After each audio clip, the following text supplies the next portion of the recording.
말씀 같이 나누겠습니다. 이제 기도 시리즈를 계속하면서 이제 창세기부터 시작했죠. 이제 예언서까지 이제 얼마 남지 않았는데요. 최근에는 계속해서 예언서의 말씀을 나누었습니다. 그런데 예언서는 말씀을 준비하면서 알게 된 것은 내용이 다 한결같이 비슷하구나라는 것을 많이 알게 되었습니다. 이제 좀 이따가 미가 말씀 하나 더 읽을 건데 이제 뒷부분에 미가의 기도도 나와 있는 게 있는데요. 이 예언서는 하나같이 여러 가지 이야기들을 하지만 그 안에 핵심되는 메시지가 있습니다. 첫 번째는 오직 하나님만 의지하여라 라는 것이고요. 두 번째는 정의에 대한 외침입니다. 어떤 분이 그러시더라고요. 최근에 계속 전사님이 정의만 말한다 이런 말씀을 하시더라고요. 저도 생각해보니까 그런 것 같아요. 제가 정의에 관심이 많아서 그런 걸 수도 있겠지만 또 한편으로는 예언서의 본문을 가지고 말씀을 나누다 보니까 이 하나님 예언서에 특별히 하나님께서 정의에 대해 참 많이 말씀하시는구나라는 것을 깨달을 수가 있었습니다. 오늘도 여러 가지 말씀을 나누겠지만 또 그 안에 정의에 대한 내용들이 분명히 많이 나옵니다. 우리 미가의 내용들을 한번 같이 보겠습니다. 미가 1장을 한번 볼까요? 1장 1절. 월요일부터 금요일까지 열심히 일하시고 이 늦은 밤 여기에서 앉아 있으면 함께 말씀을 읽는다는 것이 어찌나 큰 고난인지는 잘 알고 있지만 우리 함께 그래도 1장 1절 합독해서 읽어보겠습니다. 유다의 왕들 요담과 아하스와 히스기야 시대에 모레셋 사람 미가에게 임한 여호와의 말씀 곧 사마리아와 예루살렘에 관한 묵시라. 아멘. 하나님께서 미가에게 하나님의 묵시를 주셨습니다. 언제 준 것인가 배경을 아는 것이 또한 예언서를 읽는 것에 굉장히 중요하겠다 생각이 되어집니다. 유다의 왕들 요담과 아하스와 히스기야 시대 때 미가에게 준 말씀이다라고 합니다. 이 시대는 이사야의 배경과도 굉장히 밀접하다라고 볼 수 있습니다. 요담 왕은 그래도 괜찮은 왕이었죠. 성경의 평가에 보면 요담은 괜찮은 왕이었다라고 합니다. 그러나 그 다음 왕인 아하스 왕은 썩 그렇게 좋은 왕은 아니었습니다.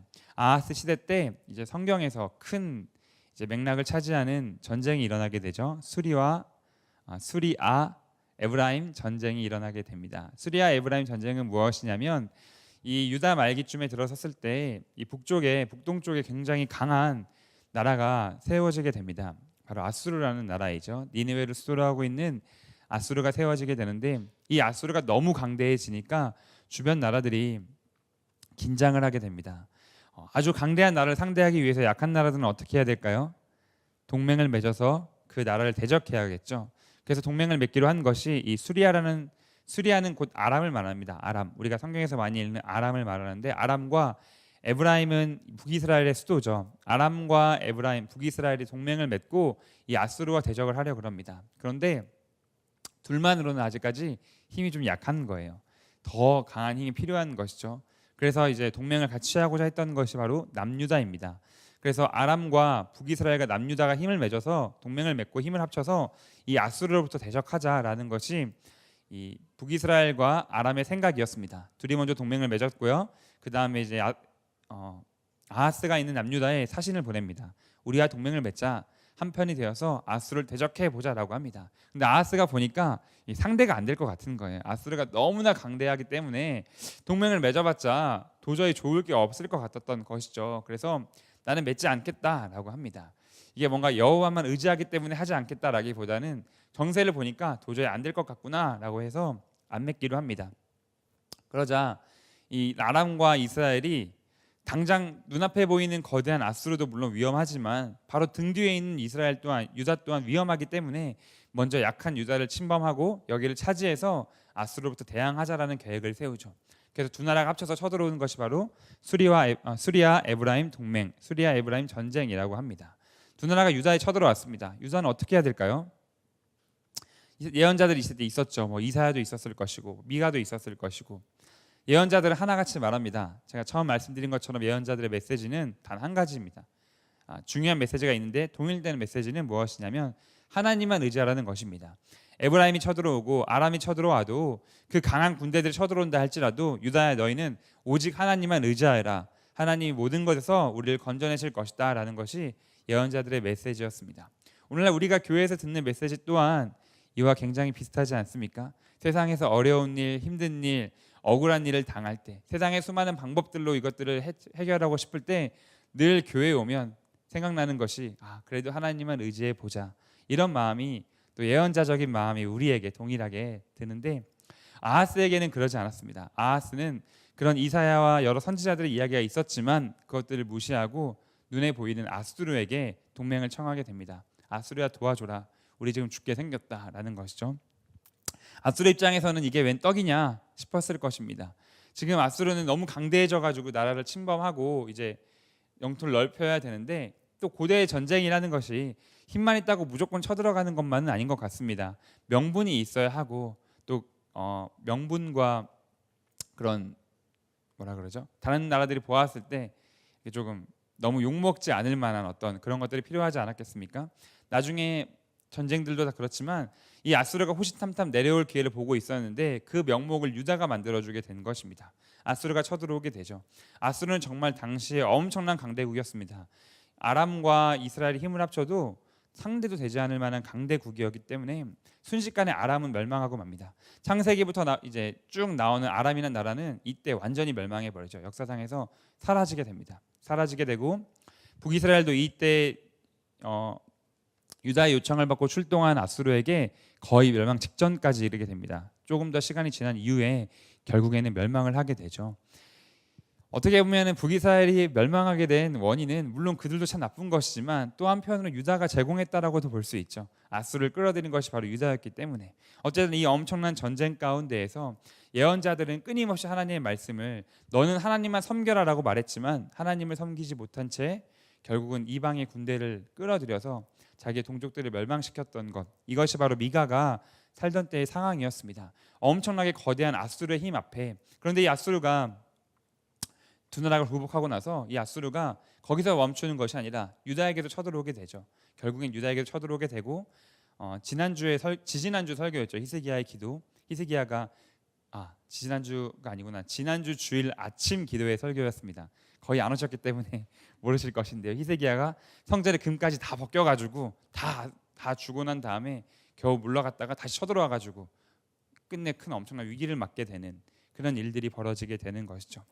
다시 말하면 이 시대에는 아수르라는 강대국을 앞에 두고 이 유다가 굉장히 혼란스러운 시대였습니다. 엄청난 강대국 앞에 하나님만 의지하기보다는 결국 자기의 인간의 힘으로 다른 나라를 의지해서 그 나라의 하나님에 대한 신앙들이 점차 무너져가는 그런 시기가 바로 미가의 시대였다. 그리고 더해 말하면 이사야의 시대와도 동일한 그 시대였다라고 볼 수 있습니다. 미가는 모레셋 사람입니다. 모레셋 지방 사람이라고 성경에 기록되어 있죠. 모레셋은 어떤 지역이냐면 낮은 땅, 평지 이런 표현들이 모레셋이 있는 지역의 특징입니다. 이스라엘은 오늘날 우리가 생각하고 있는 이런 평평한 땅에 있는 것이 아니라 산지에 세워져 있는 마을들이 대부분입니다. 저는 가본 적은 없지만 아마 가보신 분들은 보셨을 것 같아요. 이렇게 산이 조금 이렇게 있고 그 산 위에 평지가 쫙 있는, 그것이 이스라엘의 주된 지형들입니다. 그런데 이 모레셋 지형은 어떤 곳이냐면 이 산에 올라가기 전에 있는 땅들입니다. 그래서 그 나라의 전쟁이 일어나게 되었을 때에는 이 적군이 쳐들어오면, 평지를 통해 쳐들어오게 되면 이 산지에 있던 군대가 내려와서 자기 말에서 너무 피해가 크니까 이 평지에서 전투를 같이 벌였습니다. 다시 말하면 모레셋이라는 지역은 아수르와의 전쟁이 벌어지게 되었을 때, 아수르가 침공하게 되었을 때 전쟁의 한가운데 있을 수밖에 없는 마을입니다. 그 마을 출신이 바로 미가였다라는 것이죠. 뿐만 아니라 아수르뿐만 아니라 이전에 수많은 나라가 쳐들어왔을 때 역시도 전쟁을 직접적으로 겪을 수밖에 없는 마을이 바로 이 평지에 있는 마을들, 모레셋이라는 마을들입니다. 그러면 미가는 어떤 사람인가? 어렸을 때부터 그의 마을들은 그가 지내는 시간 동안 그의 조상들의 이야기를 통해 들었던 것은 많은 전쟁을 경험했고 간접적으로 알았고 많이 들었고 그 참혹함을 잘 알고 있던 사람, 그 사람이 바로 미가다라고 볼 수 있습니다. 이 정도로 미가의 시대와 미가라는 사람이 어떤 배경을 가지고 있었는가를 간단하게 볼 수 있을 것 같습니다. 미가는 이런 상황 가운데에서 딱 두 가지, 여러 가지 선포가 있지만 두 가지로 그의 내용을 정리해 볼 수 있습니다. 처음 말했던 것처럼 하나님만 섬기라는 것, 이런 국제 변화하는 국제 정세 속에서 오직 하나님만 섬겨라, 이방을 의지하지 말아라, 아수르에게 동맹을 맺지 말아라, 하나님만 섬기라는 것이었습니다. 그리고 또 한 가지는 무엇이냐, 바로 정의를 행해라 라는 것이죠. 여러분, 하나님만 섬기는 것이 가능합니까? 어떻게 가능할 수가 있을까요? 당장 쳐들어오고 있는데 어떻게 가능할까요? 가능하죠? 조금 이렇게 다른 표현을 한번 해볼까요? 여러분은 그럴 일은 없으셨겠지만 너무 카드를 많이 써가지고 내일 카드값 갚아야 되는데 돈이 없어요. 하나님만 섬기실 수 있겠습니까? 근데 누가 이런 말 하는 거죠. 뭐 이렇게 조금 부정하지만 이걸 하면 내가 그 갚아주겠다 이렇게 했을 때 여러분 어떠시겠습니까? 너무 이거는 여러분에게 너무 먼 얘기라서 아무런 감흥이 없으실 것 같습니다. 너무 참 우리 성도님들이 너무 선하고 좋은 분들이어서 나쁜 예를 들 만한 게 별로 떠오르지가 않아요. 여러분에게 정말 큰 이런 위기가 닥쳤을 때 뭐가 있을까요? 하여튼 여러 가지가 있겠죠. 여러분 머릿속에 떠오르는 게 있을 것입니다. 내가 사람의 힘과 방법으로 해결하고 싶은 것들이 굉장히 많이 있을 텐데 그런 상황 가운데에서 근데 그것이 문제는 시간이 없다는 것이죠. 당장 내일 내가 무언가를 해야 되는데 내일 하지 않으면 내가 너무 어렵고 힘든 상황이 되었는데 하나님만 의지한다는 것이 사실은 굉장히 쉽지 않습니다. 굉장히 어려운 것이겠죠. 미가 이야기를 볼까요? 하나님만 의지하라고 했어요. 그런데 사람들이 볼 때에는 하나님만 의지하면 망할 것 같은 겁니다. 당장 지금 쳐들어오는 적군들이 어마어마한 군대가 쳐들어오고 있는데 내가 지금 하나님만 좀 의지해 보다가 아닌 말자 수준이 아니라 오늘 내가 동맹 맺지 않으면 내일 멸망할 위기에 처해져 있는데 하나님만 믿는다는 것이 과연 가능한 것인가? 미가는 그런데 하나님만 믿어라, 하나님만 의지해라 라고 하는 것이죠. 미가뿐만 아니라 이사야도 예레미야도 모든 선지자들, 거의 모든 선지자들이 이러한 비슷한 상황 가운데에서 오직 하나님만 의지하라라고 선포했습니다. 왜 그렇게 선포할 수가 있었을까? 선지자들의 선포를 잘 보면 선지자들은 그런 선포할 수 있는 이유 하나는 무엇이었냐면 바로 하나님의 나라가 지금 우리에게 실제로 임한다는 것을 믿었기 때문입니다.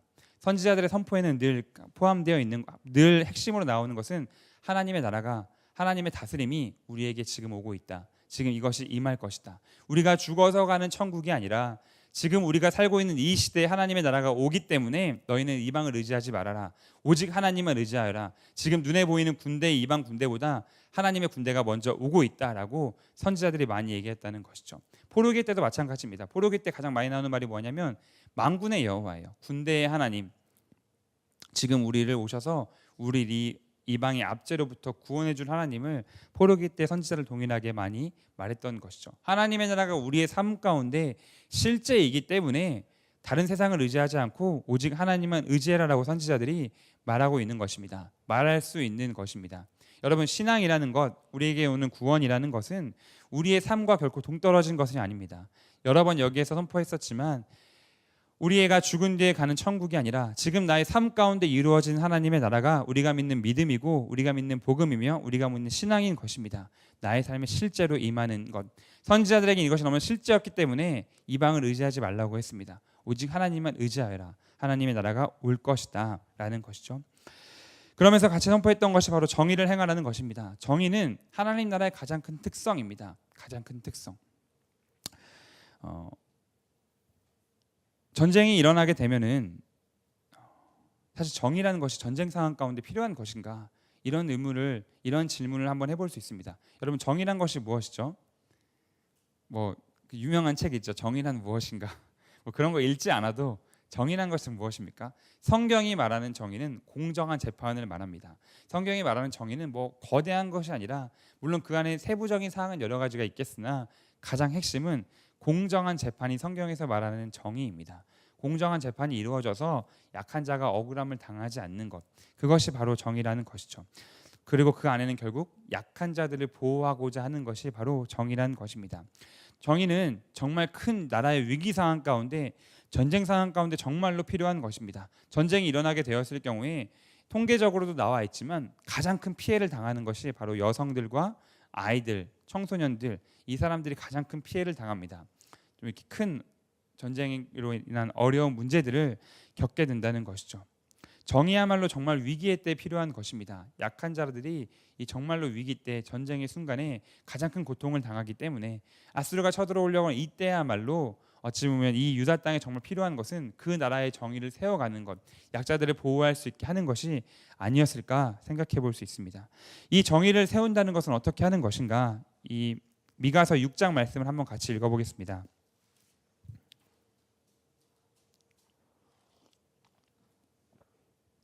미가 6장 6절부터 7절까지입니다.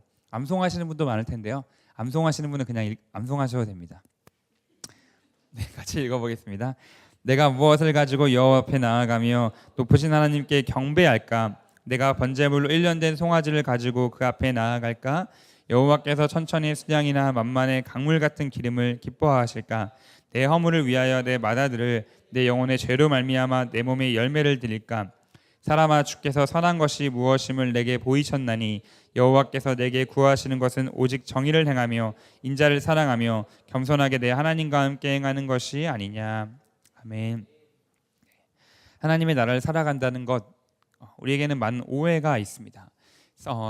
사람과의 관계에서 다른 사람을 기쁘게 하는 가장 좋은 방법은 물론 여러 가지가 있겠지만 이것도 선물을 주는 것이 아닌가, 그렇게 생각해 봅니다. 선물을 싫어하는 사람은 아마 없겠죠.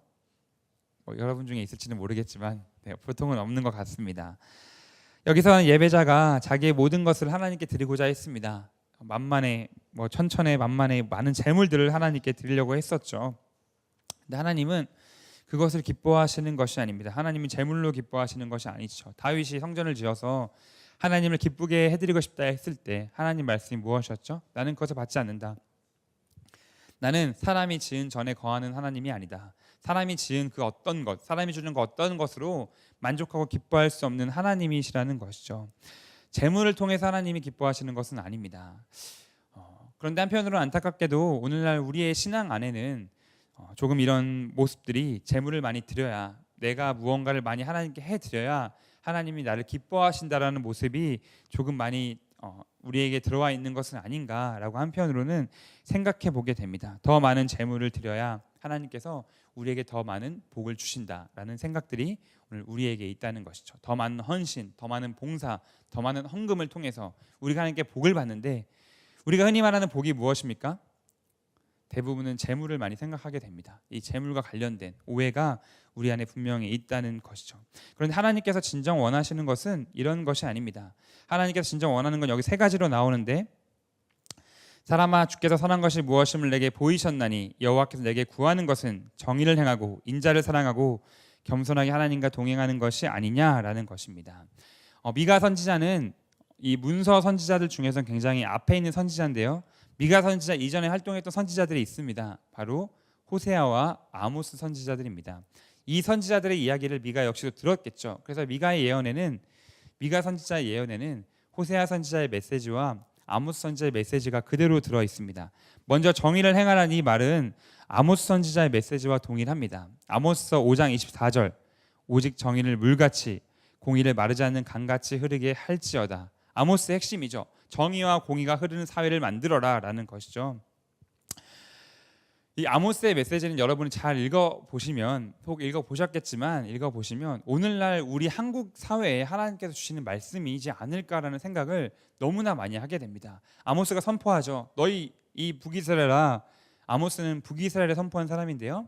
북이스라엘아, 보아라, 너희가 원래 엄청 가난하지 않았냐? 저 옆에 나라보다 훨씬 가난하지 않았냐? 근데 하나님이 너희를 엄청 잘 살게 해주셨다. 너희 엄청 복받게 해주셨다. 지금 너희가 엄청 잘 사는 나라가 되었다. 근데 너희는 제사는 많이 드리지만 왜 너희 안에 정의는 없느냐? 이게 아모스 메시지의 핵심이죠. 아모스의 메시지입니다.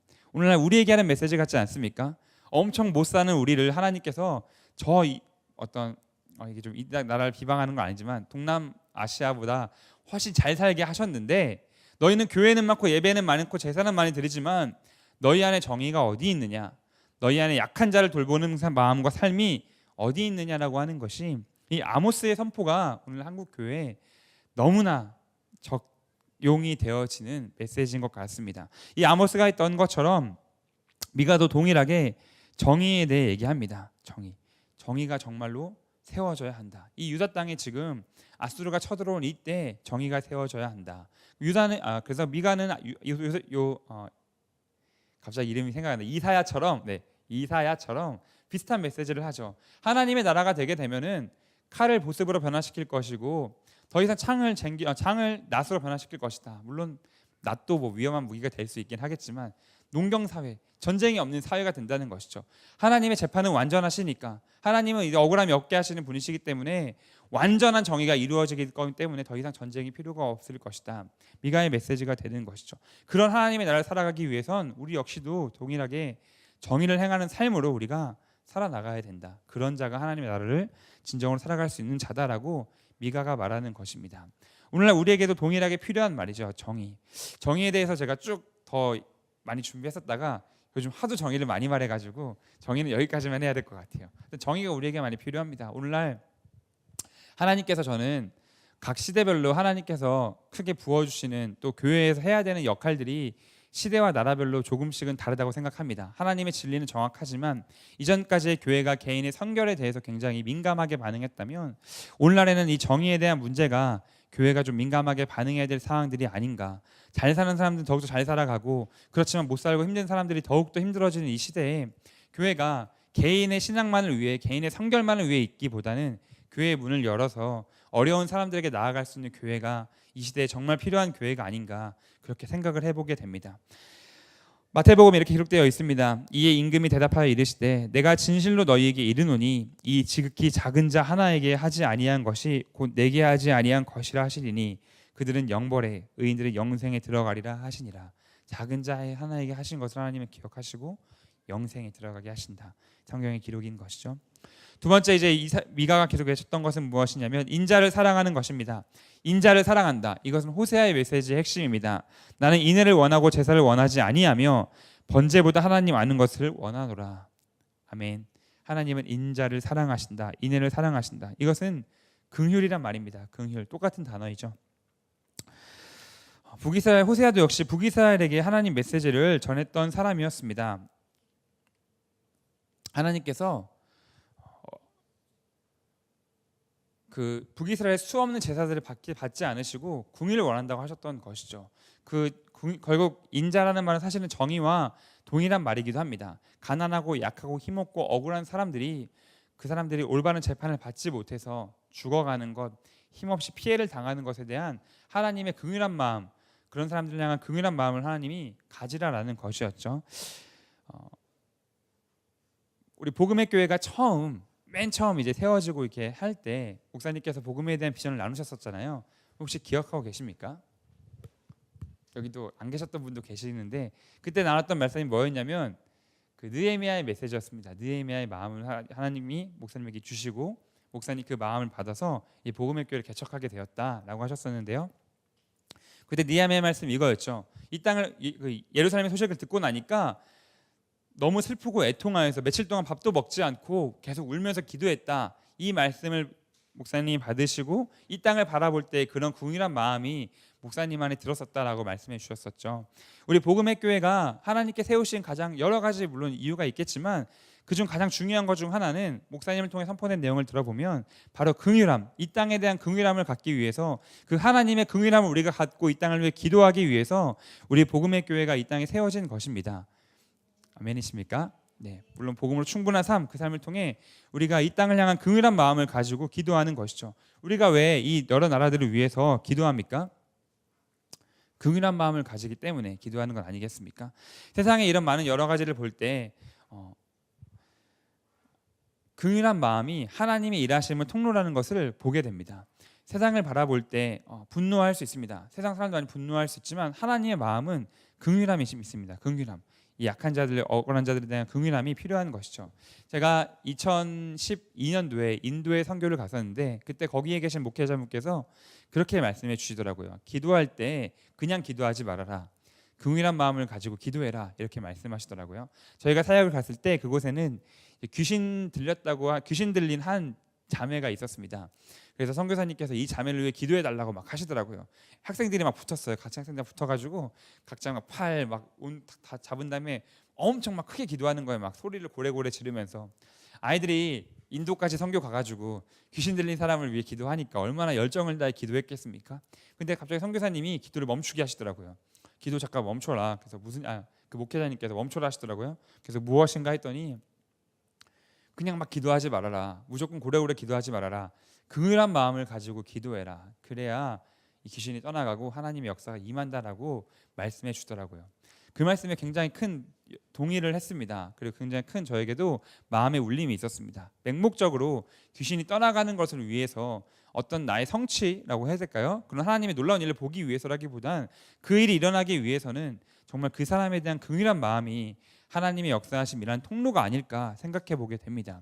우리에게 일어났던 것들을 보면 하나님께서 우리에게 복음을 주시기까지 우리를 불쌍히 여기셨던 그 하나님의 마음이 있었기 때문에 우리가 하나님의 복음을 받고 이렇게 예배하는 것이 아니겠습니까? 이 세상을 바라보고 기도하는 우리의 마음 또한 그러야 하지 않을까 생각해 봅니다. 어떤 정보를 듣고 그 정보에 대한 지식을 가지고 기도하기보단, 그것은 어떤 분노하는 마음을 가지고 기도하기보다는 긍휼한 마음을 가지고 기도하는 것, 그것이 우리 기도하는 사람들에게 정말로 필요한 것이 아닌가 생각해 보게 됩니다. 미가의 마지막 메시지는 무엇이냐면 겸손하게 주님과 동행하여라입니다. 겸손하게 주님과 동행하여라. 호세아와 아모스에게는 없던 것입니다. 재미있다기보다는 이 호세아와 아모스는 북이스라엘에게 말씀을 전했던 사람이었어요. 그리고 미가는 북이스라엘 메시지를 정했었지만 남유다에게도 메시지를 정했던 사람이었거든요. 그러니까 남유다에게는 한 가지가 더 전해진 거예요. 북이스라엘보다. 바로 겸손하게 주님과 동행해라, 겸손해라라는 것이죠. 좀 고민을 해봤어요. 이게 왜 남유다에만 있을까? 이런 고민을 누가 했을지 모르겠지만 저는 좀 궁금하더라고요. 왜 남유다에만 이 겸손하라가 들어갔을까? 상상을 좀 해보니까 이랬을 것 같아요. 북이스라엘을 바라볼 때 남유다 사람들은 이랬거든요. 사마리아 사람들은 더러운 사람들이다. 저 사람들 하나님을 다 떠난 사람들이다. 그래서 굉장히 안 좋아했어요. 그리고 북이스라엘 같은 경우는 예루살렘이 없어가지고 막 다른 곳에 제단 세우고 금송아지 세우고 막 우상 숭배했던 나라였기 때문에 굉장히 비판했을 것 같아요. 그래서 호세아와 아모스가 그들에게 선포했죠. 너희들은 다 인애도 없고 자비도 없고 긍휼도 없고 정의도 없다 했을 때 남유다 사람들이 어떻게 생각했을까요? 아 맞다 정말 그렇다 이렇게 생각했을 것 같아요. 우리는 예루살렘에서 하나님을 섬기지만 쟤네들은 베델과 단에서 우상을 섬기지 않냐, 이 나쁜 나라다 했을 것 같아요. 우리는 잘 열심히 섬기고 잘 섬기지만 북이스라엘은 나쁜 나라다 했을 것 같아요. 근데 미가가 거기 하나 더 하는 거죠. 너희 좀 겸손해라 라고 했던 것 같아요. 그러면서 북이스라엘과 똑같이 너희도 정의 없고 너희도 인자도 없다, 너희는 겸손해라, 너희는 교만하기까지 하다라고 말씀하는 것 같아요. 겸손함 필요한 것이죠. 교회를 다니면 다닐수록 신앙이 깊어지면 깊어질수록 필요한 것은 겸손함이 아닐까 생각해 보게 됩니다. 여러분, 우리는 겸손함을 가지고 있어야 합니다.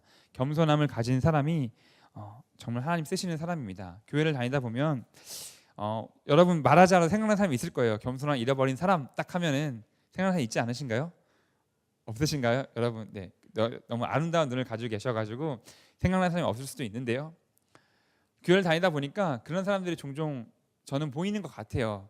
이렇게 정말 기도도 많이 하시고 예배도 열심히 다니시고 봉사도 열심히 하시는데 좀 뭔가 겸손하지 않으신 것 같다라는 생각이 들기도 하더라고요. 미가의 사람이 주시는 메시지는 무엇이냐면 그렇게 바라보는 너가 겸손하지 않은 사람이다라고 말하고 있는 거예요. 그러면서 우리가 내가 겸손한 사람인지 아닌지를 돌아봐야 된다는 것이죠. 북이스라엘 바라보는 남유다에게 하나님이 하셨던 그 말씀입니다. 그래서 이 하나님의 나라를 살아가는 사람들은 이 세 가지의 삶을 살아가야 돼요. 정의를 행하고 긍휼을 갖고 겸손하게 사는 삶, 이 삶이 우리에게 필요한 것이죠. 우리 미가 맨 뒤에 말씀 같이 읽어보겠습니다. 7장 보시면요, 우리가 읽었던 7절부터 13절까지는 이 모든 내용들에 대한 미가의 선포와 같은 것이에요. 아수르라는 거대한 강대국 앞에서 하나님, 우리가 이 시대 앞에서 우리가 정의를 잃어버렸고 인자도 잃어버렸고 긍휼함도 잃어버렸고 겸손함도 잃어버렸고 이방을 섬기고자 하였지만 그럼에도 불구하고 하나님 우리의 죄를 용서해 주시고 이 아수르를 멸망시켜 달라는 미가의 외침이에요. 그러면서 미가의 기도가 이어지죠. 24절부터 한번 읽어보겠습니다. 원하건대 주는 주의 지팡이로 주의 백성 곧 갈멜 속 산림에 홀로 거주하는 주의 기업의 양떼를 먹이시되 그들을 옛날같이 바산과 길랍에서 먹이시옵소서.